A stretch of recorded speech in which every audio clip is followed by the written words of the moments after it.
বিধানসভা নির্বাচনের আগেই যুবসাথী প্রকল্প চালু করে দিয়ে একটা মাস্টার স্ট্রোক খেললেন তৃণমূল নেত্রী মমতা বন্দ্যোপাধ্যায়।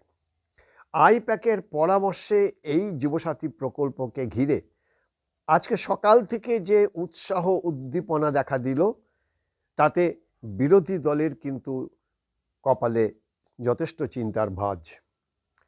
অনেকেই বলছে 2021 সালের আবার পুনরাবৃত্তি ঘটবে না তো? অর্থাৎ 2021 সালে যেভাবে দেওয়ালে পিঠ থেকে গেছিল তৃণমূল কংগ্রেস, হেরে যাবে বিজেপি, ক্ষমতায় আসবে, ঠিক এরকম একটা সিচুয়েশন থেকে আইপ্যাকের পরামর্শে একটা মাস্টার স্ট্রোক দিয়েছিলেন রাজ্যের মুখ্যমন্ত্রী, লক্ষ্মীর ভাণ্ডার এবং দুয়ারে সরকার। আর এবারও 5 বছর পরে 2026-এ ঠিক একইভাবে কোন ঠাসা তৃণমূল কংগ্রেস এই যুবসাথী প্রকল্প চালু করে দিয়ে একেবারে